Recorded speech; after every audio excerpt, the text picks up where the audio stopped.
오늘 본문은 이사야 선지자가 환상을 보는 것으로 시작을 하죠. 오늘 본문 이사야서 6장은 환상이 그렇게 시작되는 그런 본문입니다. 이사야가 환상을 보게 될 때에 언제 이사야가 이 환상을 보게 되느냐, 6장 1절을 보면 우시야가 죽던 때라고 기록하고 있습니다. 우시야 왕이 죽었을 때 이제 그 이사야는 환상을 본 것이죠. 우시야 왕이라는 왕은 남유다의 왕이었습니다. 우시야 왕은 위대한 왕이었습니다. 정치적으로, 경제적으로 그 이스라엘을 부흥시킨 위대한 왕이 바로 우시야 왕입니다. 동시에 그가 신앙적으로도 하나님 보시기에 정직하게 행했다 하는 그런 이야기를 들을 정도로 이 우시야 왕은 신앙적으로도 아주 좋은 왕이 우시야 왕이었습니다. 물론 뒤로 가면 이 우시야 왕이 교만해져 가지고 하나님의 벌을 받게 되고 그가 문둥병에 걸려서 죽게 됩니다. 그럼에도 불구하고 이 전체적으로 보면 이 우시야 왕은 좋은 왕이었고 위대한 왕이었고 그렇게 평가를 받습니다. 그런데 이 위대한 왕, 참 좋은 왕, 유다 땅을 잘 다스렸던 왕이 죽게 되었습니다. 그러자 이 백성들의 마음 속에는 불안함과 걱정이 생겼습니다. 위대한 왕이 죽었으니 이제 누가 이 유다 땅을 이끌어갈 수 있을까? 그를 대신해서 왕으로 있는 왕은 우리를 잘 다스릴 수 있을까? 걱정과 불안함이 그들 마음속에 있었습니다. 그뿐만 아니라 그 당시 우시야 왕이 죽던 해에 세계 정세는 요동을 치고 있었습니다. 앞으로 이 전 세계를 제패할 대제국이죠. 이 아수르 제국 중에서 위대한 왕이 한 명 나옵니다. 그게 바로 디글랏 빌레셀이라는 왕인데, 이 디글랏 빌레셀이 왕으로 즉위할 때가 바로 우시야 왕이 죽을 때였습니다. 안쪽으로 보면 위대한 왕의 죽음, 그리고 바깥쪽으로 눈을 돌리면 이 아수르의 신흥 강국 아수르의 발흥, 그 중에서도 이 디글랏 빌레셀이라는 위대한 이 왕의 즉위, 안으로 밖으로 봐도 불안하고 걱정과 근심이 가득한 그런 이스라엘 유다 백성들이겠죠. 그때 이 이사야가 환상을 보게 되는 겁니다. 여러분, 이사야가 본 환상이 어떤 환상인가 한번 볼까요? 6장 1절이죠. 우시야 왕이 죽던 해에 내가 본즉 주께서 높이 들린 보좌에 앉았는데 그의 옷자락은 성전에 가득하였고, 이렇게 기록합니다. 이사야가 환상을 봤는데 이 성전에 하나님께서 앉아 계신 환상을 보게 됩니다. 그것이 바로 우시야 왕이 죽을 때 본 환상입니다. 우시야 왕이 죽었다라는 말은 다른 말로 이렇게 표현할 수 있을 것 같습니다. 더 이상 보좌에 앉아 있는 왕이 없다는 겁니다. 보좌가 비어 있다는 그런 이야기입니다. 왕이 죽어서 보좌가 비어 있을 때에 이사야가 본 환상은 높이 있는 그 보좌에 하나님이 앉아 계신 환상이라는 이야기지요. 이 환상이 우리에게 주는 교훈은 무엇인가 하면 참 이스라엘을 다스리는 왕이 누군가, 이스라엘을 다스릴 보좌에 앉아있는 왕은 누군가 하는 것을 말해주는 거죠. 백성들은 우시야 왕의 죽음으로 인해서 불안해하고 걱정스러워합니다. 그러나 보좌에 앉아서 이스라엘을 다스리는 것은 우시야 왕이 아니라 하나님입니다. 그것을 지금 이 환상 가운데서 이야기하는 거죠. 진짜 너희들을 다스릴 왕은 하나님이시다. 이것을 이사야에게 보여주는 이유는 이사야가 가서 백성들에게 선포해야 되는 내용이기 때문에 그렇습니다. 너희들이 지금 왕이 죽은 것으로, 국제정세가 흔들리는 것으로 불안해하고 걱정해하는가? 너희들이 살고 있는 이 유대 땅을 다스리는 왕, 보좌에 앉아있는 왕은 우시야가 아니라 하나님이시라. 그래서 너희들은 걱정하지 말라, 두려워하지 말라, 불안해하지 말라, 그렇게 이야기하는 거예요. 여러분, 하늘에 있는 왕을 봐야 두려움이 사라지는 거예요. 땅에 있는 사람들이 어떻게 그 두려움이 사라지겠습니까? 우리가 이 세상에 살면 늘 두려움 가운데 있습니다. 혹시 잘못될까? 혹시 하는 일은 망하지 않을까?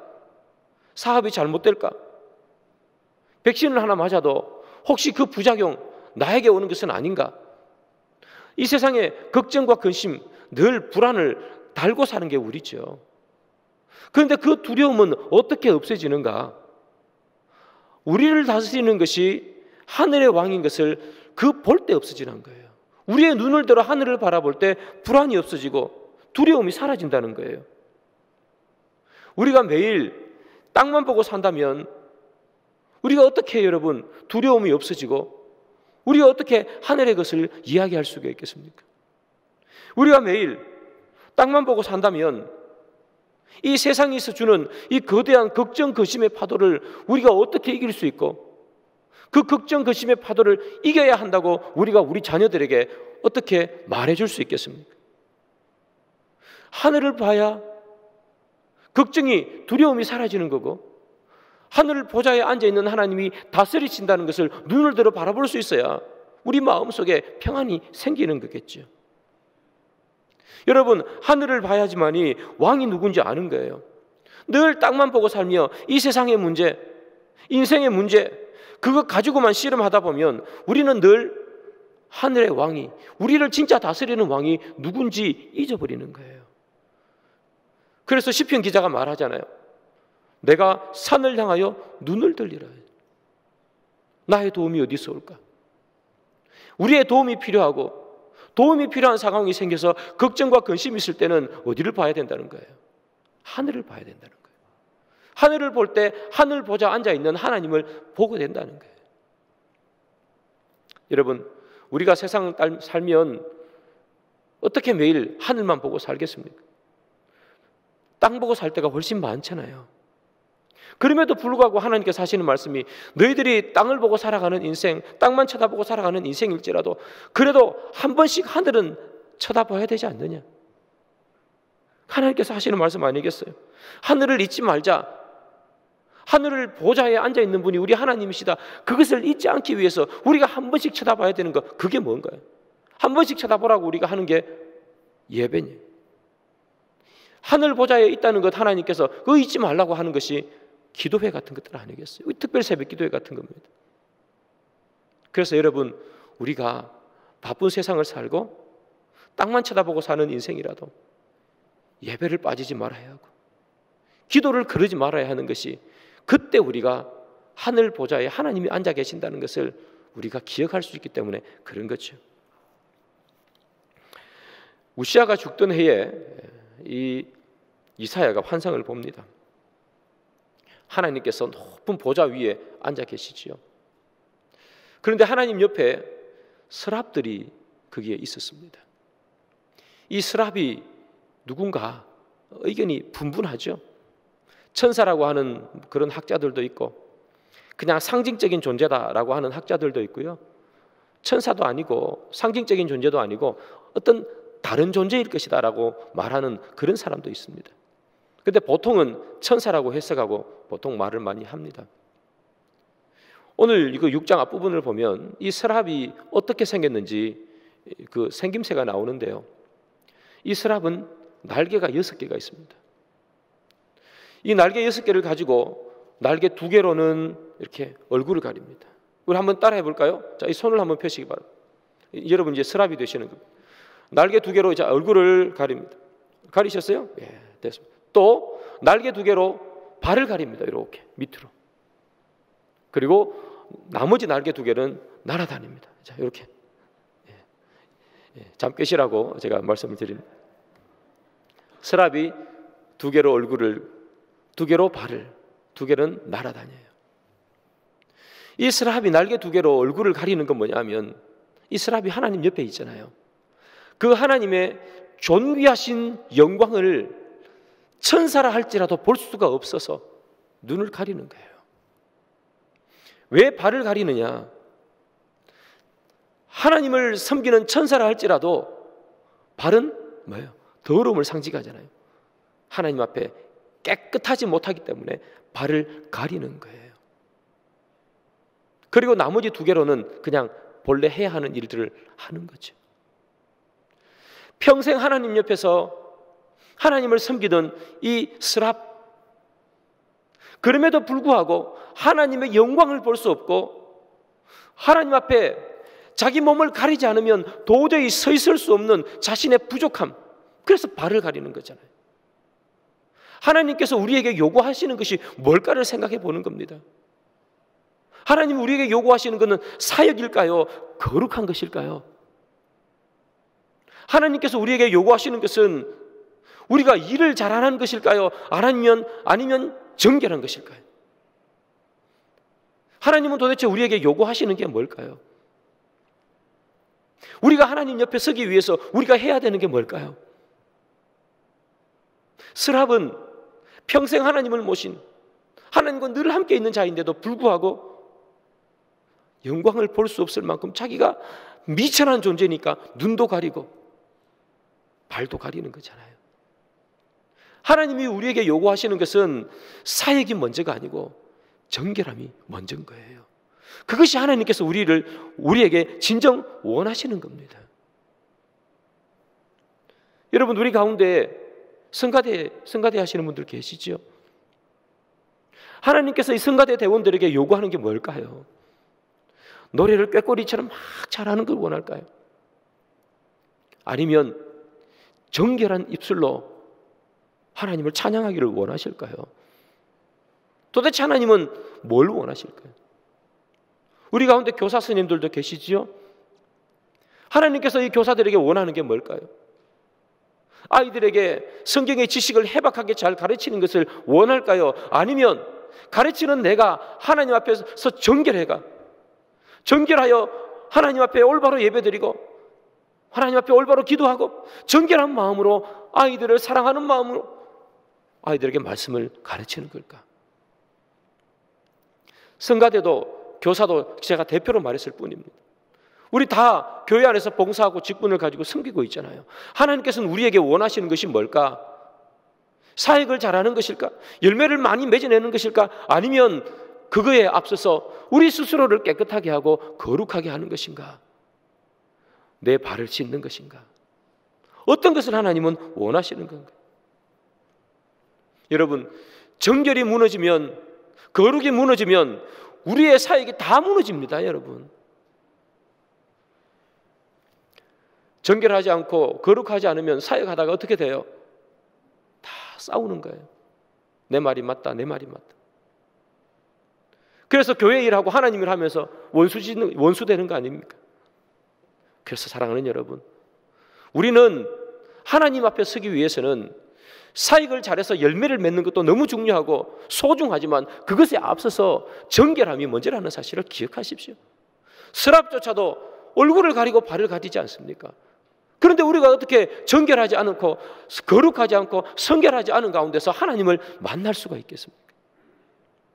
그래서 우리가 우리 스스로를 정결케 하고 먼저 거룩케 하고 그 후에 하나님을 위해서 일도 하고 봉사도 하는 거겠죠. 여러분, 이사야가요, 이 환상 가운데 거룩한 하나님을 봐요. 그리고 이 스랍이 자기의 눈도 가리고 발도 가리고 하는 걸 봅니다. 그러니까 이사야가 그게 무슨 의미인지 알잖아요. 그러니까 이사야가 깜짝 놀라는 거예요. 그러면서 이사야가 하는 말이에요. 이사야 6장 5절이죠. 그때에 내가 말하되 화로다, 나여 망하게 되었도다. 나는 입술이 부정한 사람이요 나는 입술이 부정한 백성 중에 거주하면서 만군의 여호와이신 왕을 베었음이로다 하였더라. 이사야가 뭐라고 얘기하는가 하면 나는 망하였도다. 내가 망하게 되었도다. 지금 우리말로 쉽게 말하면 내가 죽게 되었다. 그렇게 얘기하는 거예요. 내가 죽게 되었다. 여러분, 이사야가요, 자기의 정결하지 못한 것을 깨달았다는 거예요.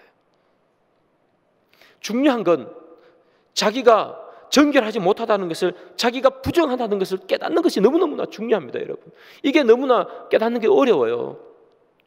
엘리야가 지금 이 환상을 볼 때는 엘리야가 사역을 막 시작할 때가 아니에요. 또는 엘리야가 아무것도 할 일 없어서 집에서 빈둥빈둥 놀다가 이 환상을 본 것도 아닙니다. 이사야가 이 환상을 본 건 정말 열정적으로 사역할 때였어요. 하나님의 말씀을 선포하고 예언도 선포하고 백성들에게 죄악을 지적하고 선포할 때 하나님의 역사도 나타나고 열매도 나타나고 많은 사람들에게 인정도 받고 할 때 그때 지금 이 환상을 보는 거예요. 그때 자기의 부정함을 깨닫는다는 거예요. 여러분, 그때는요 하나님 앞에 열정적으로 일하고 열매도 생기고 사람들도 인정받고 그때는 교만하기가 쉽지 자기의 죄를 깨닫기가 어렵습니다. 자기가 한참 잘 나갈 때는요 남의 눈에 있는 그 티끌은 보지만 자기 눈에 있는 들보는 보기 어렵다는 거예요. 왜 이사야가 위대한가? 왜 위대한 선지자인가? 이렇게 다른 사람들이 볼 때는 정말 잘 나가는 선지자지만 그때 자기 눈에 있는 들보를 볼 수 있다는 거예요. 이 말씀이 우리에게 주는 교훈이 뭘까요, 여러분? 우리가 아무리 열정적으로 사역을 하고 우리가 사역을 하면서 열매도 막 생기고 많은 사람들에게 존경도 받고 다른 사람들이 다 야, 너 믿음 진짜 좋다. 어떻게 그런 일이 다 할 수 있느냐? 그렇게 칭찬할 때 내 눈에 있는 들보를 볼 수 있어야 된다는 거예요. 그때 우리 스스로가 다시 한번 나를 정결케 해야 된다는 사실을 깨닫는다는 것이 이 말씀이 우리에게 주는 교훈이라는 말이에요. 그래서 사랑하는 여러분, 교회에서 우리가 무거운 직분을 가지고 있는 분일수록 내가 교회에서 누구보다도 더 기도를 많이 한다고 자부하는 사람일수록 내가 더 많이 이 말씀도 읽고 더 많이 전도도 하고 내가 누구보다 교회 앞에 앞장서서 열정적으로 내가 교회를 섬긴다고 하는 사람이면 사람일수록 더 자기 스스로의 눈 속에 있는 들보를 바라볼 수 있어야 되고 늘 자기 자신에게 있는 그 부족함을 바라보고 하나님 앞에 정결하게 나갈 수 있어야 되는 거예요. 늘 우리가 그것이 부족한 거죠. 거룩한 하나님 그리고 날개로 자기를 가리는 이 사람을 보면서 이사야가 하는 말이잖아요. 나여 망하게 되었도다. 그리고 난 후에 이 이사야가 하는 말이 이런 말이죠. 나는 입술이 부정한 사람이라. 나는 입술이 부정한 사람이다. 여러분, 이사야가 나는 입술이 부정한 사람이다 말하는 이유가 뭡니까? 이사야는요 평생 선지자의 직분을 받고 난 다음에 하나님의 말씀을 선포하는 선지자였어요. 그의 입술에는 하나님의 말씀이 하나님의 예언이 끊일 날이 없었단 말이에요. 그의 입술에 늘 하나님의 말씀을 달고 살았어요. 그럼에도 불구하고 자기를 바라보니까 늘 자기의 입술에서 하나님의 말씀만 선포된 줄 알았는데 자기의 입에서 죄악도 함께 말하고 있었더라 하는 것을 본인 스스로가 깨달은 거죠. 내 입술에 죄악이 있었구나. 나는 늘 하나님의 말씀만 그 예언만 선포하는 줄 알았는데 돌이켜보니 내 입술에 수많은 죄악들이 있었구나. 이사야가 그래서 하는 말이죠. 나는 입술이 부정한 사람이라. 이 이사야의 이 고백 가운데 우리가 자유한 사람이 있을까요? 여러분, 사람의 죄의 시작과 끝은 다 입술에서 나오는 겁니다. 여러분, 세상을 보시기 바랍니다. 입술의 죄악이 끝이 없어요. 모든 죄악의 시작은 다 입술에서 나오는 겁니다. 여러분, 비난하고 욕하고 앞에서 칭찬하고 돌아서면 욕하고 헛된 약속, 속임수, 거짓말, 과장된 말, 이 세상에 난무하잖아요. 전부 입술이 부정한 사람밖에 없는 거예요. 어떻게 여러분 이게 세상만의 문제겠습니까? 이사야조차도 자기 입술이 부정하다고 이야기하는데 우리 가운데 나는 입술이 정하다고 이야기할 사람이 누가 있습니까? 우리는 다 입술이 부정해요. 그것을 우리는 인정해야 합니다. 내 하는 말이 다 맞고 내 하는 주장이 다 맞다 그렇게 생각하면 안 된다는 이야기예요. 이사야처럼 평생 죄 한 번 안 짓고 욕 한 번 안 할 것 같은 이 이사야도 내 입술이 부정하다고 고백하는 거 아니에요, 하나님 앞에. 입술이 부정하다고 고백해야 하나님께서 그 다음에 깨끗하게 하고 쓰실 거 아니에요. 여러분, 우리 교회가 오랫동안 힘들었잖아요. 우리는 이 힘든 걸 경험했어요. 저도 옛날 우리 교회 말고 다른 교회 있을 때 어려움을, 여러분보다 더 큰 어려움을 경험한 교회가 있었어요. 교회가 어려우면 어떻게 됩니까? 사람이 딱 나뉘어지는 거예요. 내 편, 네 편 나눠지는 거예요. 어떤 사람은 내 편, 네 편도 아니다, 제3자로 나눠져서 하는 게 뭐예요? 다 비방하고 욕하는 거 아니에요? 험담하고 네가 틀렸다, 네가 틀렸다, 다 그렇게 하는 거 아닙니까, 여러분? 우리 경험해 보셨죠? 그런데 우리가 입술로 남을 비방하고 비판해가지고 교회가 건강하게 됐습니까? 문제가 해결됩니까? 안 됩니다, 여러분. 교회가 정결하게 되는 것은 내 입술이 깨끗하지 않으면 정결하게 되지가 않아요. 지금도 여러분 그 마음이 다 사라지지 않았잖아요. 다 있어요, 여러분. 보기 싫은 사람이 있고. 우리 교회가 다시 한번 하나님 앞에서 정결하게 사명을 받아 쓰임받으려면 여러분들의 입술이 정결해야 됩니다. 그것을 하나님 앞에 회개하고, 오늘 이사야에 조금 이따 보겠지만 제단 숯불로 우리의 입술을 찢어버리지 않으면 사명이랑은 주지 않습니다, 하나님께서. 우리 교회는 입술이 정결한 교회 되기를 소망합니다. 여러분, 이사야가 자신의 입술이 부정하다, 나는 죽게 되었다, 그렇게 이야기하죠. 그러니까 이 스랍 중에 한 스랍이 와가지고요, 이 제단의 숯을 가지고 이사야의 입술에다가 이렇게 대요. 그 지지는 거죠. 그리고 이렇게 얘기합니다. 내 죄가 사하여졌다 라고 얘기합니다. 스랍이 제단 숯불을 가지고 재는 거예요. 숯불 하니까 어제도 생각나죠? 숯불 앞에 선 베드로. 제가 설교를 준비하면서 어제도 숯불, 오늘도 숯불 자꾸 보니까 생각나는 게 뭐냐면 삼겹살이 생각나더라고요. 그래가지고 제가 생각하기를 금요일날 특별 새벽기도에 다 마치는데 내가 삼겹살 구워 먹어야 되겠다, 이 생각을 했는데, 여러분 숯불로 입술을 찢어서 정결하게 만들었어요. 예수님 앞에 선 이 베드로, 그 숯불은 무엇을 상징하는가 하면 베드로의 배신과 죄악을 떠올리게 하는 숯불 아니겠어요? 오늘도 이 스랍이 숯불을 가지고 이사야의 이 부족한 그 입술을 탁 지지는 거예요. 자, 그리고 난 다음 하나님께서 이 정결해진 그 이사야, 하나님께서 뭐라고 얘기하시는가 하면 이렇게 얘기합니다. 내가 누구를 보내며 누가 우리를 위하여 갈고, 그렇게 말한 겁니다. 누가 사명을 감당하겠느냐 하는 거죠. 하나님께서 사명을 주시는 것은 입술을 정결케 하고 난 후에 사명을 주는 겁니다. 사명을 감당하다가 보면, 직분을 감당하다가 보면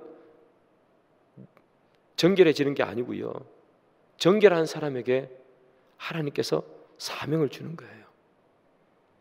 그런데 여러분, 우리가 이 땅에 살면서 어떻게 매일매일 정결하면서 살 수 있겠습니까? 부족한 인간이 부족하잖아요. 우리는 부족하니까 매일매일 이렇게 정결할 수가 없어요. 그래서 우리가 해야 되는 것은 매일매일 제단의 숯불로 우리를 정결케 해야 되는 거예요. 그래서 여러분, 매일 기도하시라, 매일 말씀 읽으시라, 그렇게 말씀드리는 건 우리가 매일 말씀과 기도로 우리의 입술을, 우리의 삶을 정결케 하지 못하면 하나님께서 우리를 쓰지 않는다는 말입니다. 매일 넘어지니까, 매일 죄 지으니까 우리가 해야 되는 게 매일 말씀 읽고 기도할 수밖에 없다는 겁니다. 그럼에도 불구하고 나는 기도하는 거 너무 힘들어요, 말씀 읽는 거 귀찮아요 하면 뭐 방법이 없는 것 아니겠습니까? 천국은 가고 싶은데 기도는 하기 싫고, 하나님 자녀는 되고 싶은데 말씀을 읽기 싫다, 그러면 뭐 어떻게 하겠습니까? 방법이 없는 거예요. 하나님께서 누가 우리를 위하여 갈고? 이렇게 물었어요. 그런데 여러분, 누가 우리를 위하여 갈고? 이것이 여러분들, 누가 우리를 위하여 갈고로 갈 사람이 누구 있지? 라고 하나님께서 우리에게 물으시는 물음처럼 들리십니까? 아니면 도대체 누가 우리를 위하여 갈고? 하는 탄식으로 들리십니까?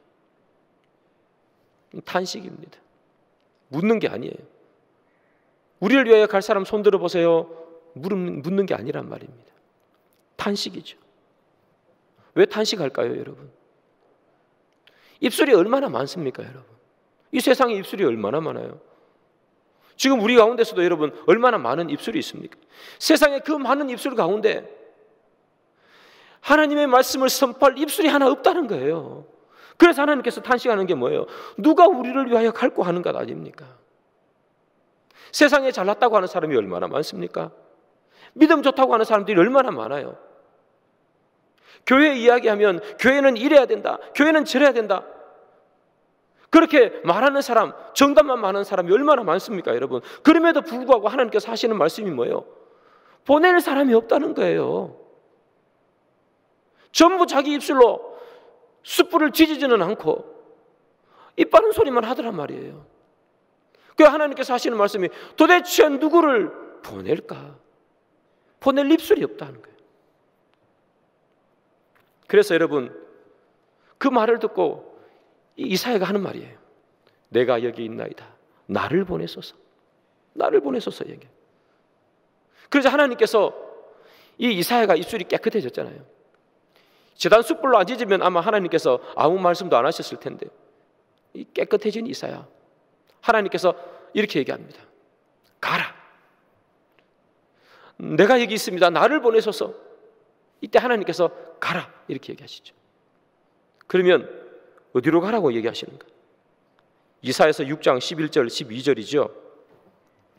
내가 이르되 주여 어느 때까지일까 하였더니 주께서 대답하시되 성읍들은 황폐하여 주민이 없으며 가옥들에는 사람이 없고 이 토지는 황폐하게 되며 여호와께서 사람들을 멀리 옮기셔서 이 땅 가운데 황폐한 곳이 많을 때까지니라 이렇게 얘기합니다. 어디로 가라고 얘기하는 겁니까? 황폐한 땅에 가라는 겁니다.